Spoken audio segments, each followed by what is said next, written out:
south of here. There's this game that's getting a lot of attention in Austin, Texas, between Texas and top-ranked Alabama. Aaron Suttles, theathletic.com, covers the Tide. Roll Tide joins us on the show today. Aaron, I think you're more focused on the food and all of what they bring in Austin rather than this game tomorrow. Well, guys, I'm 6'3", about 240 pounds, so I like to eat, and I have experienced a rich cuisine of tacos and great barbecue. Of course, in Alabama, we've grown up with great barbecue, but the tacos out here are out of this world, and it's just fun. This is the first time Alabama's played a true out-of-conference road game since 2011. So it's just fun not to have to go to Atlanta. No offense to Dallas, but I've been to Dallas a ton. It's nice to go on campus, even though Austin, it's not a traditional college town. It's somewhere new that fans are getting to experience. And this is why we love college football, to go to these on-campus games and experience something new. I mean, those neutral site games have been great for Alabama and their recruiting, but they had grown a little stale. Yeah, Aaron, I mean, last time we had you on, I sent you like a list of stuff, and I know you included some of that in your column today. Where have you been specifically? Did you get to Franklin? Did you wait in line for 4 hours? Listen, I've grown up with some of the world's best barbecues. I'm not waiting in line at barbecue place for 4 hours. We did go to Terry Black, which was outrageously good, and I was impressed with the efficiency of the line. It was a long line, but you moved through really quickly. And I know another Alabama fans have seen that article. I saw more Alabama hats and polos and shirts than I could count at Terry Black today. So, been really impressed. Aaron, I was watching Steve Sarkisian's press conference, and I don't know, like, it just seems like on the UT side of things, we're just trying to get better, and there's respect, and, it's not about Bama, it's about us, and all the typical talking points. But for Nick Saban in Alabama this week, what's been kind of the theme, so to speak? I think the theme is this is a test, and all respect due to Utah State. I think everyone knew that wasn't going to be anything where Alabama was ever going to be tested. I think this game, even though Alabama was a 20-point favorite, it's a hostile environment. It's not going to be friendly. It's going to be loud. And they know that even though they are 20-point favorites, that Texas has a lot of really good players that Alabama has recruited. So because of that, they know they're going to be tested and they're going to be pushed. And so that's really when you find out what you are. It's not when you play a team that you're favored by 42 points. When you play a team that can match up, who knows roster to roster. I think 1 through 22, Texas matches up fairly okay with Alabama. It's probably 23 through 50 to 60 where Alabama has a real distinct advantage. So I think that's been the message this week is this is why you play at Alabama. You want to be tested, and I think they're excited about the challenge and learning about themselves. How much does the return of the tight end Latu help? The quarterback, who's obviously special, in Bryce Young, but how much does that help the offense? I think it's big because he was a big red zone target last year. He didn't catch a ton of passes, but caught a lot of touchdowns. I think he had 7 touchdown catches last year, and that was as the secondary tight end to, as you guys know, Jaleel Billingsley. But Alabama's receiving core has turned over so much that they're not as top end heavy as they were last year with the talent of a Jamison Williams or John Mechie, but they are much deeper, meaning they can throw the ball all over the place. It's going to be hard to target one guy. I think Bryce Young targeted 8 receivers in a little over a half of football last week. He threw 5 touchdowns. And so I think because there's less proven at the wide receiver position, Cam Latu is sort of a comfort, sort of a security blanket in a sense to Bryce, and him coming back, I think in particular in the red zone will be big. Aaron, there was a funny moment this week in the press conference. Nick Saban didn't know about the horns down penalty. Do you think that will be enforced this week? And what was your reaction to his reaction that was kind of befuddled that it was even a thing? Yeah, being in SEC land, obviously as college football fans, we know the back and forth with Oklahoma and UT with that and the Big 12 stance on that. This is a Big 12 officiating crew. So I would assume that Big 12 rules would apply, which means that's a penalty. Nick Saban's not a huge fan of his players talking any sort of trash. He says that just distracts you. You sort of let them get in your head when you do that. So he doesn't love that anyway. So I would imagine any histrionics with any sort of hand gesture would be frowned upon. But it doesn't surprise me Nick Saban doesn't know something.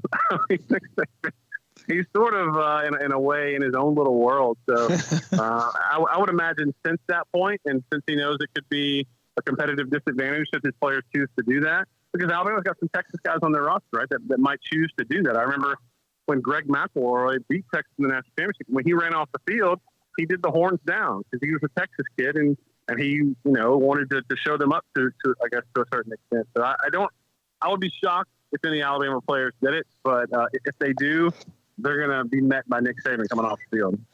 So I know that, this is, like you said, it's like a 3-touchdown, spread, and Alabama's the heavy favorites and all of that. Texas, there's some moving pieces. Like, we've seen just a little bit of Quinn Ewers. We've seen just a little bit of this and that. But is it Bijan and Xavier Worthy? Is that what stands out to you from an Alabama perspective? What do you think that they're looking at as far as the major challenges go? I think Worthy could really be a mismatch player. Alabama, they lost their 2 starting corners from last year. They haven't really settled on their starting corners this year because of injuries in camp. They've played 4 guys against Utah State. They sort of view themselves as one having multiple starters, which is a good thing, but you haven't had a ton of playing time together. So that would be one. Listen, I respect the heck out of Bijan Robinson, and he's going to get his.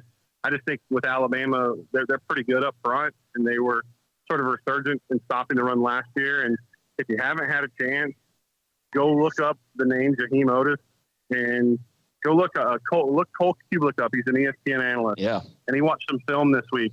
Jaheim took out 4 Utah State offensive linemen by himself on one play. 4. This is a massive human being that has lost 70 pounds since he's been in the program. So I think, a running back, really what he does is predicated upon how well his offensive linemen block. So because of that, I would think Worthy would have a better opportunity to make his mark. Well, I mean, he only weighs 370. He's like Siaka Ika at Baylor, right? He just, only He's massive. Yeah. He's massive. And what's scary about him, he lost all that weight. He was well over 400 pounds this time last year as a high school senior. Lost all that weight. But then, defensive coordinator Pete Golden in Alabama said, he's got more wiggle than you would expect nearly a 400-pound lineman to have. So I'm not saying he's going to be rushing the passer like Will Anderson, but he's incredibly athletic. And if he gets the chance to play, you can't take your eyes off him. He's sort of a freak. Well, there's always going to be wiggle when you weigh 400, but you're not talking about that. Jiggle. You're talking about that's jiggle. Yeah, that's jiggle. That's jiggle. Aaron. You're talking about my jiggle when I hit the treadmill. That's the jiggle I have. The game you mentioned as the first road test in non-conference since Penn State, it is amazing that they were able to play all those neutral games. Of course, they're also a team that a lot of those cities that host those type of games would love to have in their town. Was it always because of recruiting, or they just didn't want to play non-conference road games?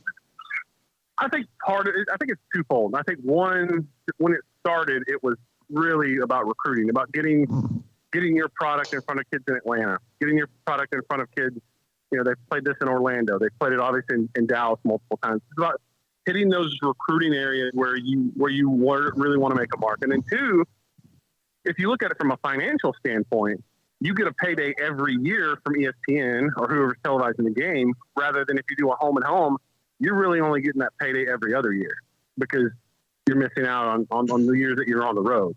So I think that was part of it. But I think it reached a point, these athletic directors realize they're making, if you're looking at what athletic directors are doing across the country, they're really focusing on, it's not about like it used to be, how many fans can we cram into a stadium? It's about how can we increase the entertainment aspect for those fans. So whether it's, better Wi-Fi or cheaper concession stands or alcohol in stadiums, whatever it is, these athletic directors realize we're competing with television. It is so much easier than ever to sit at home and watch a game in HD and not sweat your what off and save all these hundreds and thousands of dollars to go to these games. But when you give fans better inventory, like next year when Texas comes to Alabama, that's going to be a hot ticket, and people are willing to put up with some of that, sort of aggravation and pay the expense of that to see these games. And I think athletic directors realize, hey, if we keep giving them up, serving them a diet of really bad games, these fans are going to get accustomed to staying home. And so I think that's what they're fighting. So I think that played into it as well. Aaron, final thing for me. I was looking over the box score last weekend. I went to Tyler Lee High School, Robert E. Lee High School. They changed the name, and it's now Tyler Legacy.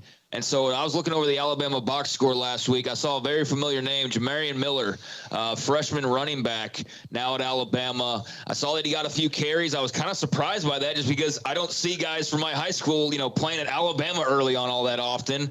What's kind of the early reviews on him and just how he's settled in? Well, I think the fact that he got into the game says a lot because Alabama's got depth at running back. I mean, they brought in Jahmyr Gibbs. You guys know about that, but they've got, Jason McClellan. Yeah, he's good enough to be starting in most places in the country. They got him. They got Roydell Williams. They got a former 5-star in Trey Sanders. So they could have just played the backups and not gotten into the freshmen. But the fact that Miller got into the game, and from what I'm hearing behind the scenes, they really like him because they realize that next year, depending on what Jason McClellan does and Roydell does, they could be real thin at running back. So I think they're trying to develop some experience, but they're not going to play a kid if he's not ready. So the fact that he even got in that game says he's doing everything that they want him to do, and they're pleased with him. So that was a good, astute observation by you. He's going to be one to watch in the future. And he was a commitment to Texas, wasn't he? Up until, didn't he change his mind? I think he might have been a UT commit for the longest of times. I think he was, and I think Jason McClellan the year or a couple years before was like an Oklahoma guy. He was. Some Big 12 guys that Alabama's been stealing. Yeah, McClellan was phenomenal at Alito. There's no doubt he was a high level. All right, so I brought this up throughout the week on non-conference games. Texas and Alabama had this series set, and they're about to be in the same conference. We just don't know when. Texas Tech and Houston are playing. BYU and Baylor are playing, and both of those are games where people are about to start in a conference as well. Is that just ironic? It's crazy to think about how this whole thing went down, and we think that Texas won't be a member of the SEC next year, but who knows? I mean, we can't make any guarantees. And when they're supposed to return that game to Tuscaloosa. And then I think Oklahoma's got a series scheduled with Alabama for the future too. That they'll just be conference opponents then. So it is wild all the change that we've seen in college football. I'm just glad that I'm walking around to me a foreign college campus, and I can experience something new. And I can tell. Listen, Alabama fans are going to be way outnumbered, and as it should because Texas fans are excited too. But the amount of fans that I'm seeing walking around, experiencing a new city. That's what college football is, and that's what it's been for the longest time. And I think we got away from that with the neutral sites, even though they serve the purpose.